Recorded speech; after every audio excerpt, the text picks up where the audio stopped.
जय श्री कृष्ण भक्तों, आपका स्वागत है। भागवत महापुराण की इस गाथा में हम दशम स्कंद का तृतीय अध्याय का पान कर रहे हैं। वसुदेवं सुतं देवं कंसचारूरमर्दनं देवकी परमानंदं श्री कृष्ण वंदे जगद्गुरु। श्री कृष्ण शरणं गोपाल शरणं, श्री कृष्ण शरणं गोपाल शरणं। मेरे बाके बिहारी नंदलाल शरणं, मेरे बाके बिहारी नंदलाल शरणं। श्री कृष्ण शरणं गोपाल शरणं, श्री कृष्ण शरणं गोपाल शरणं। मेरे बाके बिहारी नंदलाल शरणं, मेरे बाके बिहारी नंदलाल शरणं। श्री कृष्ण शरणं गोपाल शरणं, श्री कृष्ण शरणं गोपाल शरणं। मेरे बाके बिहारी नंदलाल शरणं, मेरे बाके बिहारी नंदलाल शरणं। श्री कृष्ण शरणं गोपाल शरणं, श्री कृष्ण शरणं गोपाल शरणं। मेरे बाके बिहारी नंदलाल शरणं, मेरे बाके बिहारी नंदलाल शरणं। बोल भगवान श्री कृष्ण की जय। हे नंद के लाला की जय, हे देवकी नंदन श्री कृष्ण की जय, हे द्वारकाधीश भगवान श्री कृष्ण की जय। बोल देवादिदेव पूर्ण ब्रह्म भगवान श्री कृष्ण की सदा ही जय। जय श्री कृष्ण भक्तों।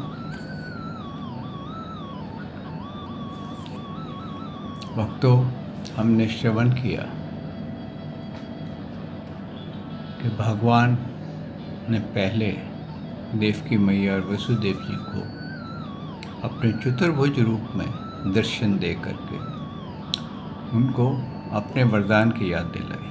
भगवान ने 3 बार उनके पुत्र क्यों हुए, इसका कारण ये था कि जब उन्होंने मांगा भगवान से कि मैं तुम्हारा पुत्र था, जब वो 12 देवताओं के 12 वर्षों तक की वो तपस्या कर रहे थे, तो उस समय उन्होंने ये अवतार मांगा था, वरदान मांगा था कि मुझे आपके जैसा पुत्र चाहिए। आप पुत्र रूप में वो प्राप्त करना चाहते थे। तो माता प्रश्नी जो कि देवकी जी हुई थी, और वसुदेव जो सुप्ता ऋषि हुए थे, उन्होंने ये भगवान की तपस्या करके ये मांगा कि मुझे आप पुत्र रूप में चाहिए। तो जब भगवान ने देखा कि मेरे जैसा कोई पुत्र नहीं है, मेरे जैसा बराबर का कोई नहीं है, तो मेरा डुप्लीकेट कैसे हो सकता है। तो इस तरह से उन्होंने जो कहते हैं प्रभु जो वरदान नहीं दे सकते या जो कार्य वो नहीं कर पाते, उसको 3 टाइम्स करते हैं। तो इसलिए उन्होंने 3 दफ़ा उनके पुत्र बन करके उनकी सेवा की थी। अब आपने ये ध्यान दिया, कल हमने जो श्रवण किया कि वो वहाँ गए गोकुल में और भगवान को वहाँ छोड़ के आ गए। लेकिन आपने गौर किया कि जब वसुदेव जी के पास भगवान थे, तो वहाँ पूरा सूत ग्रह, बंदी गृह जो था वो पूरा जगमगा रहा था और एक प्रकार से वहाँ का अंधकार दूर हो गया था। और जितने भी दुष्ट थे वो सब सो गए थे। चौकीदार जितने भी वहाँ की कर रहे थे, देखभाल कर रहे थे, वो सबको गहरी निद्रा में अचेत हो गए थे। और उधर आपने नोट किया होगा कि जब वसुदेव जी नंद बाबा के घर गए तो वो अचेत पड़े थे और उन्होंने वहाँ भगवान को रखा और वो कन्या को लेकर के सूत गृह में यानी कि बंदी गृह में आ गए। और जितने भी वो बंदी गृह के रक्षक थे वो सब उठ गए। इसका कारण क्या था कि जब हमारे अंदर भगवान की भक्ति जागृत होती है तो हमारे बंधन खुल जाते हैं, हम पवित्र हो जाते हैं। और जब हमारे घर में माया आती है तो हम बंधनों में बंध जाते हैं, अचेत हो जाते हैं। और जैसे ही ये माया को लेकर के आए तो वैसे के वैसे ही कारागृह के सब दरवाजे बंद हो गए, बेड़ियाँ अपने आप उन्होंने अपना बंद गई, द्वारपाल जो थे वो जाग पड़े। और कहते हैं उस समय जब बच्चे की रोने की आवाज़ सुनी तो द्वारपालों ने जाकर के कंस को जब बताया तो वो भी गड़बड़ा करके उठा था। कारण क्या था कि अब माया आ गई थी। लेकिन जब तक भगवान थे तो सब चैन से पड़े थे, किसी को कोई वो नहीं थी। और आप ये देखिए कि भगवान के नाम से ही कितना प्रभाव हो जाता है, दूसरे की तो बात ही छोड़ दीजिए। भगवान के नाम का प्रभाव ही सब कष्टों को दूर कर देता है। आइए भक्तों, आज इस गाथा को आगे बढ़ाते हैं, भागवत का पान करते हैं। सच्चिदानंद रूपाय विश्वपते आदि हेतवे तापत्रय विनाशाय श्री कृष्णाय वयं नमो नमः। श्री कृष्णाय वयं नमो नमः। श्री कृष्णाय वयं नमो नमः। श्री कृष्णाय वयं बोल देवादिदेव पूर्ण ब्रह्म भगवान श्री कृष्ण की सदा ही जय। अब आगे कहते हैं अथ चतुर्थ अध्याय, कंस के हाथ से छूटकर योग माया का काश में जाकर भविष्यवाणी करना। सुखदेव जी कहते हैं, परीक्षित, जब वसुदेव जी लौट आए तब नगर के बाहरी और भीतर सभी दरवाजे अपने आप ही पहले की तरह बंद हो गए। इसके बाद नवजात शिशु के रोने की ध्वनि सुनकर द्वारपालों की नींद टूटी। वे तुरंत भोजराज कंस के पास गए और देवकी की संतान होने की बात कही। कंस तो बड़ा आकुलता और घबराहट के साथ इसी बात की प्रतीक्षा कर रहा था। द्वारपालों की बात सुनते ही वह झटपट पलंग से उठ खड़ा हुआ और बड़ी शीघ्रता से सूत गृह की ओर झपटा। इस बार तो मेरा काल का जन्म हुआ है, यह सोचकर वह विहाल हो रहा था। और यही कारण है कि उसे इस बात का भी ध्यान नहीं रहा कि उसके बाल बिखरे हुए हैं। रास्ते में कई जगह वह लड़खड़ा करके गिरते गिरते बचा। क्या हो गया कि अब उसको टेंशन हो गई। अब वो टेंशन में आ रहा था कि मेरा काल आ गया है और उसके अंदर एक घबराहट होती है। इंसान में कोई दुष्कर्म करने जा रहा होता है ना, तो उसके अंदर एक नेचुरली घबराहट होती है। और उस घबराहट के कारण पहले तो उसको ये ध्यान नहीं रहा कि मेरे बाल ऐसे बिखरे हुए जैसे मैं भूत बना हुआ हूँ, और ऊपर से गिरते गिरते बच रहा था। बंदी गृह में पहुंचने पर सती देवकी ने बड़े दुख और करुणा के साथ अपने भाई कंस से कहा, मेरे हितैषी भाई, यह कन्या तो तुम्हारे पुत्र वधू के समान है, स्त्री जाति है, तुम्हें स्त्री की हत्या कदापि नहीं करनी चाहिए। भैया, तुमने देववश मेरे बहुत से अग्नि के समान तेजस्वी बालकों को मार डाला, अब केवल यही एक कन्या बची हुई है, इसे तो मुझे दे दो। अवश्य ही मैं तुम्हारी छोटी बहन हूँ, मेरे बहुत से बच्चे मर गए हैं, इसलिए मैं अत्यंत दीन हूँ। मेरे प्यारे और समर्थ भाई, तुम मुझे मंदभागिनी को यह अंतिम संतान अवश्य दे दो। देखिए, देवी जी ने कितनी प्रार्थना की कि वो कन्या को ना मारे। और पहले क्या होता था कि कन्या का वध करना, स्त्री का वध करना, ब्राह्मण का वध करना एक ब्रह्म हत्या की जाती थी।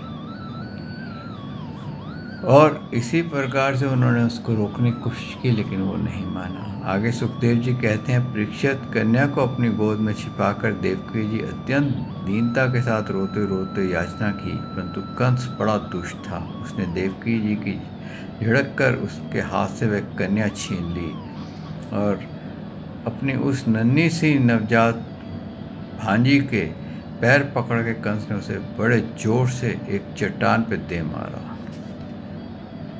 सर्वथान ने उसके हृदय के सौहार्द को समूल उखाड़ के फेंक दिया था, परंतु श्री कृष्ण की वह छोटी बहन साधारण कन्या तो थी नहीं, देवी थी। उसके हाथ से छूटकर तुरंत आकाश में चली गई और अपने बड़े बड़े 8 हाथों में आयुध लिए हुए दिख पड़ी। देखिए, ये कौन थी? ये योग माया थी। और जब उसके हाथ से छूट के चली गई तो उसको देवी का दर्शन हुआ, और वो यह भी नहीं समझ सका कि मुझे देवी का दर्शन हो रहा है तो मैं कितना भाग्यशाली हूँ, क्योंकि देवी का दर्शन भी बड़े भाग्य से होता है, और वो भी भगवान की योग माया। इतने उच्च कोटि की देवी थी वो। वह दिव्य माला, वस्त्र, चंदन और मणि में आभूषणों से विभूषित थी। उसके हाथों में धनुष, त्रिशूल, बाण, ढाल, तलवार, शंख, चक्र, गदा, ये 8 आयुध थे।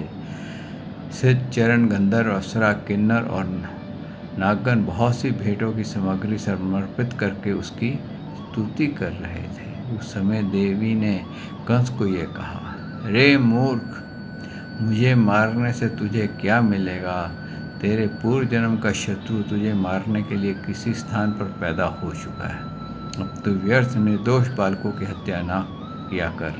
कंस इस प्रकार कहकर भगवती योगमाया वहाँ से अंतर ध्यान हो गई और पृथ्वी के अनेक स्थानों पे विभिन्न नामों से प्रसिद्ध हो गई। यानी कि जो नाम मैंने आपको बताए थे ना, कि ये देवी भद्रकाली, नारायणी, वैश्वनी, दुर्गा, अनेकों नाम से वो प्रसिद्ध हुई और वहाँ उनकी आज भी पूजा होती है। कहते हैं कि फिर उसके बाद कंस को बहुत आश्चर्य हुआ तो अब उसको ये लगा कि देवता लोग भी विश्वासघात करते हैं। कहा था कि मेरे इसके बालक होगा, और यहाँ पर उल्टा काम हो गया, तो लड़की पैदा हो गई और वो भी मेरे हाथ से छूट करके चली गई। तो इस प्रकार से कि देवता भी झूठ बोलते हैं इस प्रकार से, लेकिन देवी का स्पर्श करने से उसकी बुद्धि पवित्र हो गई। कुछ समय के लिए अंदर उसके अंदर पवित्रता आ गई और उसने अपनी बहन के आगे क्या कहा, मेरी प्यारी बहनोई जी, हाय हाय, मैं बड़ा पापी हूँ। राक्षस जैसे अपने बच्चों को मार डालता है, वैसे ही मैंने तुम्हारे बहुत से लड़के मार डाले। इस बात का मुझे बड़ा खेद है। मैं इतना दुष्ट हूँ कि करुणा का तो मुझे लेश भी नहीं है। मैंने अपने भाई बंधु और हितैषियों तक का त्याग कर दिया। पता नहीं अब मुझे किस नरक में जाना पड़ेगा। वास्तव में तो मैं ब्रह्मघाती के समान जीवित होने पर भी मुर्दा हूँ। केवल मनुष्य झूठ नहीं बोलते बहन, ये तो आकाशवाणी भी झूठ बोलती है। मैं कितना पापी हूँ, तुम दोनों महात्मा हो, अपने पुत्रों के लिए शोक मत करो, तुम्हें तो अपने कर्मों का ही फल मिला है। सभी प्राणी प्रारब्ध के अधीन हैं, इससे वे सदा सर्वदा एक साथ नहीं रह सकते। जैसे मिट्टी के बने हुए पदार्थ बनते और बिगड़ते रहते हैं, परंतु मिट्टी में कोई अदल बदल नहीं होता, वैसे ही शरीर का तो बनना बिगड़ना होता ही है, परंतु आत्मा पर उसका कोई प्रभाव नहीं होता। देखिए आप क्या कह रहा है, आप ज्ञान देने की कोशिश कर रहा है इनको, देवकी जी को और वसुदेव जी को, कि ये तो सब ऐसे ही है, मेरे से गलती हो गई और मैं को बहुत क्षमा कर दो। और उसने उनको ये कह करके कारागार से मुक्त कर दिया। और देवकी जी जो थी, उनको लगा कि भाई मेरा, देखिए वो कितनी महान थी, उनको लगा मेरे भाई को बहुत पश्चाताप हुआ है, तो उन्होंने उसे क्षमा कर दिया कि कोई बात नहीं भाई, हो गया जो होना था सो हो गया, ऐसी कोई बात नहीं है, अब तुम शांत हो जाओ। मानस्वी कंस अब जो कहते हैं वह ठीक है, सही है।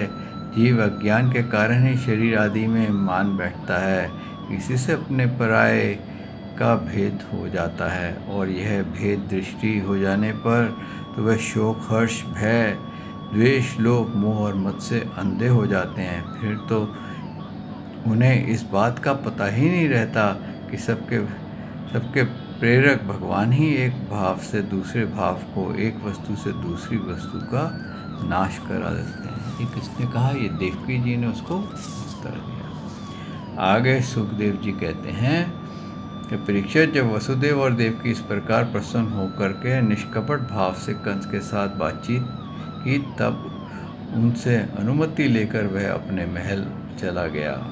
वह रात्रि बीत जाने पर कंस ने अपनी मंत्रियों को बुलाया और योग माया ने जो कुछ कहा था वह सब उन्हें कह सुनाया। अब यहाँ पर क्या था कि उसको रात भर नींद नहीं आई। वो समझ गया कि कुछ न कुछ कपट अवश्य हुआ है, और इस कपट का क्या करना चाहिए। उसने अपनी रात को सवेरे तक वो यही सोचता रहा, ये कैसे हो गया। या तो कि कोई बंदीगृह मिल गया, इनका बालक ले गया और लड़की ले आया, तो उसने सारी छानबीन करी अच्छी तरह से। जब सब कुछ छानबीन करी तो उन्होंने क्या देखा कि अब मंत्रियों ने उसको, कहते ना, खोटे मंत्री खोटी सलाह दी। उन्होंने पहली सलाह ये दी कि तुम जितने भी नवजात शिशु पैदा हुए हैं 1 महीने के अंदर तुम्हारे राज्य में, उन सबको मरवा दो। अब बोले मारेगा कौन? तो ये कार्य पूतना को दिया गया कि वो सब नवजात शिशुओं को मारेगी। अब नवजात शिशुओं को मारने का कार्य दे दिया गया, और इस तरह से अब वो पूतना जो थी वो नए नए बच्चों को मारती और अपना उनको बच्चों को ढूंढती थी। इधर गोकुल में जब पता चला कि यशोदा के बालक हुआ है, तो बहुत भारी उत्सव बनाया गया। कहते हैं ये उत्सव 1 दिन नहीं 6 महीने तक चलता रहा। और जब इनको पता चला नंद बाबा को कि भाई मेरे घर में लड़का हुआ है, तो उन्होंने उसी पल पहले तो 2 लाख गौएँ दान करने का वो ले लिया। और ये नहीं कि गौएँ खाली ऐसे दे दी जाएंगी, उनको रत्न और आभूषण पहना करके, सोने के आभूषण पहना करके तो दी जाएंगी। और उधर जो सुनंदा थी, जो बहन थी, जो लेकर के आई, उसको तो उन्होंने हार ही दे दिया। और ये जो उत्सव था ये 6 महीने चलता रहा और इतना दान किया। और कहते हैं, सुखदेव जी कहते हैं, ऐसा लग रहा था कि महालक्ष्मी स्वयं आकर के वहाँ का भंडार खोल दिया। यानी कि नंद के घर आनंद भयो, जय कन्हैया लाल की, हाथी दीनियों पर घोड़ा दीनियों और दीनियों पाल की। यानी कि इतना दान दिया कि ब्राह्मणों को उठा करके ले जाना पॉसिबल नहीं हो रहा था। तो उनको बोला कि मेरे को घोड़ा दो, पालकी दो, हाथी दो, जिसके ऊपर मैं रख करके आपका दान अपने घर ले जाऊँ।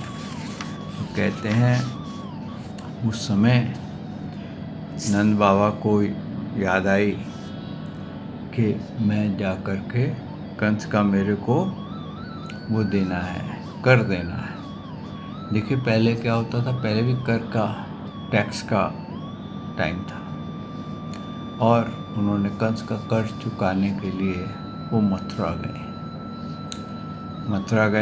उन्होंने कंस का कर चुका दिया, और वहाँ से मथुरा जो पैसे मिले ये बेच करके अपना दही माखन, उससे उनके मन में ये आया कि सब कुछ मैं भगवान श्री कृष्ण के लिए खरीद लूँ।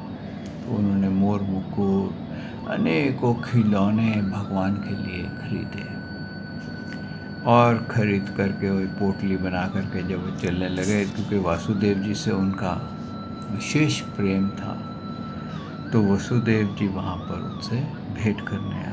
जब भेंट करने आए तो नंद बाबा ने कहा, भाई वासुदेव, कंस ने देवकी के घर से उत्पन्न तुम्हारे कई पुत्र मार डाले, अंत में एक छोटी कन्या बच रही थी, वह भी स्वर्ग से धार गई। इसमें संदेह नहीं कि प्राणियों का सुख दुख भाग्य पर ही अविलंबित है।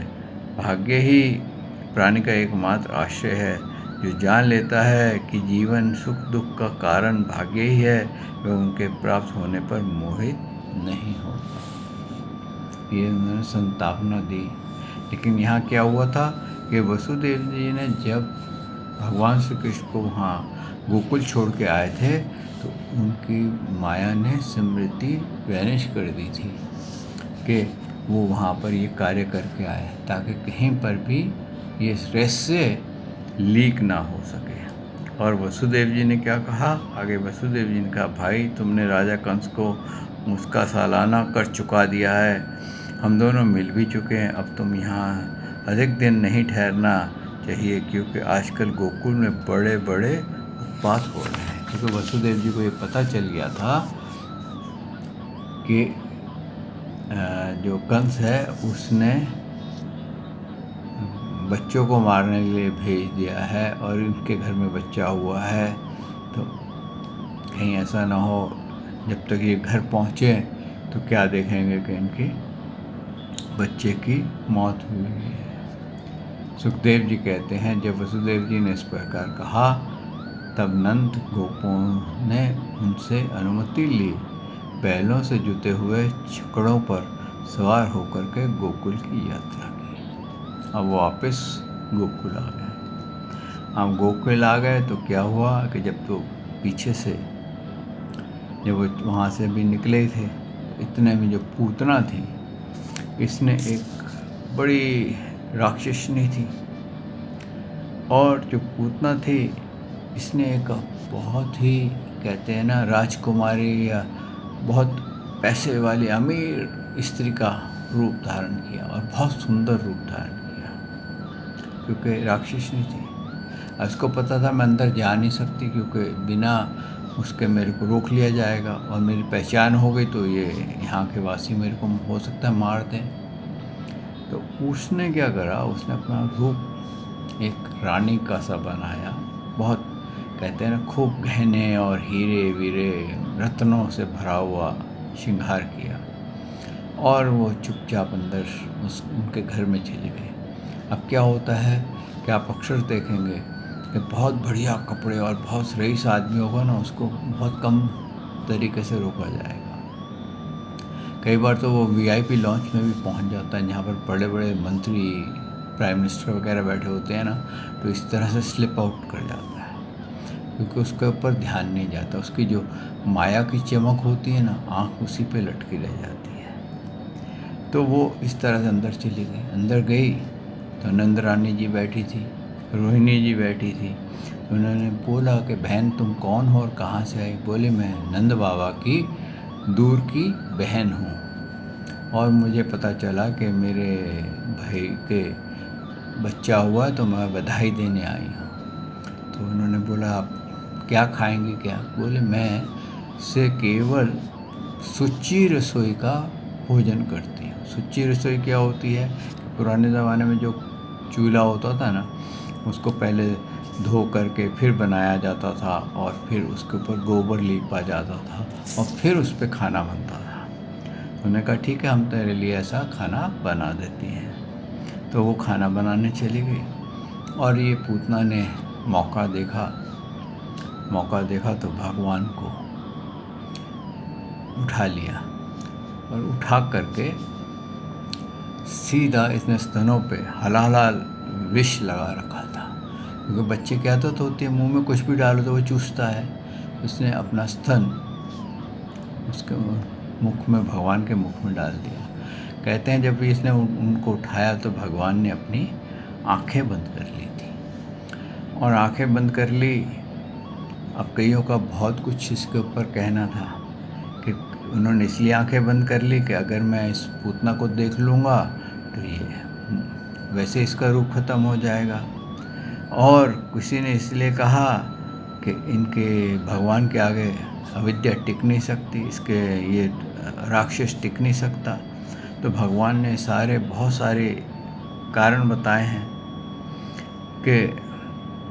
कि मैं इसका दूध अगर पिया तो जैसे लोग आंख बंद करके चित कड़वा पी जाते हैं, वैसे ही मैं इसका दूध पी लेता हूँ, क्योंकि ऐसा भी है।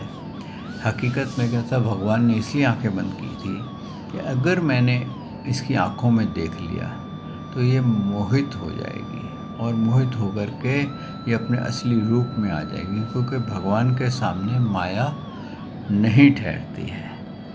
और इसलिए भगवान ने आंखें बंद कर ली और उसको क्या लगा कि ये बालक सोते हुए दूध पी रहा है, और जैसे ही दूध पीने लगे तो भगवान ने क्या करा, कहते हैं ना, बच्चा जो होता है एक स्तन को पीता है और दूसरे स्तन को हाथ से पकड़ लेता है।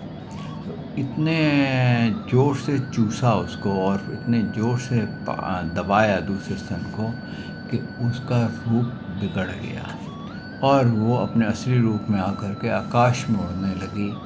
और उस समय उसने कहा छोड़, मेरे को छोड़ दे, ये क्या हो गया। और कहते हैं कि भगवान ने कहा कि पहले तो मैं पकड़ता नहीं हूँ और किसको पकड़ लेता हूँ उसको छोड़ता नहीं, उसको पूरी उसकी सद्गति करा कर ही छोड़ता हूँ। ऐसे कहते हैं कि भगवान ने एक क्रोध को अपना साथी बनाया और उसके प्राण खींच लिए, और पूतना जो थी गिरते गिरते भी 6 कोस के भीतर के वृक्षों को कुचल डाला। इतना बड़ा उसका शरीर था। यह बड़ी अद्भुत घटना हुई। पूतना का शरीर बड़ा भयानक था। उसके मुंह में हल्के समान तीखे और भयंकर दाढ़ों से युक्त था। उसके नथने पहाड़ की गुफा के समान गहरे थे और स्तन पहाड़ से गिरी हुई चट्टानों की तरह बड़े बड़े थे। इतना भयंकर रूप था।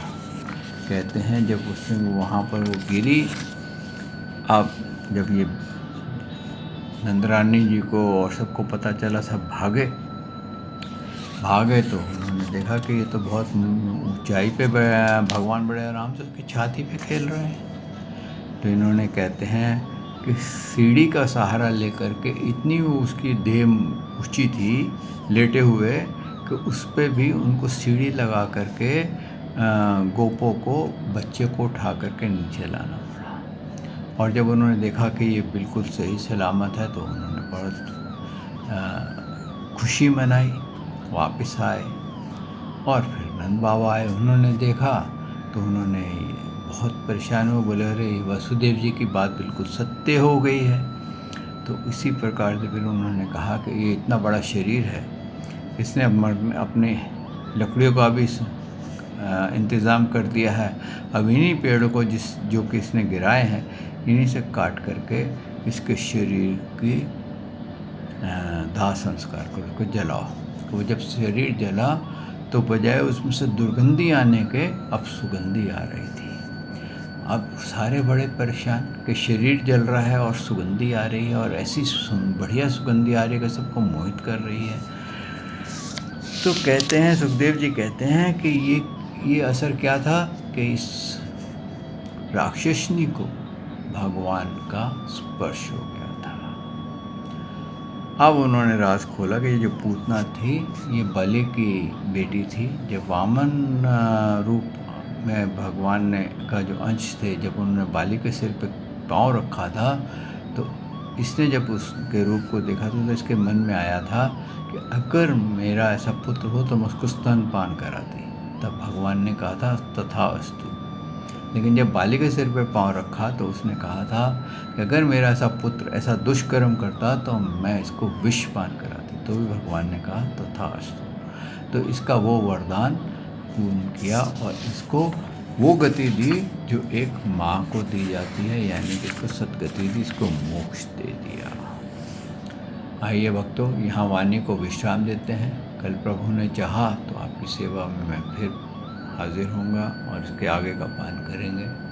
श्री कृष्ण शरणम गोपाल शरणम, श्री कृष्ण शरणम गोपाल शरणम, मेरे बाके बिहारी नंदलाल शरणम, मेरे बाके बिहारी नंदलाल शरणम, श्री कृष्ण शरणम गोपाल शरणम, श्री कृष्ण शरणम गोपाल शरणम, मेरे बाके बिहारी नंदलाल शरणम, मेरे बाके बिहारी नंदलाल शरणम।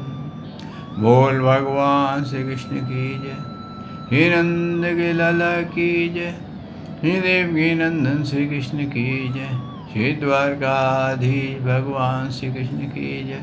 बोल देवाधिदेव पूर्ण ब्रह्म भगवान श्री कृष्ण की सदा ही जय। जय श्री कृष्ण भक्तों।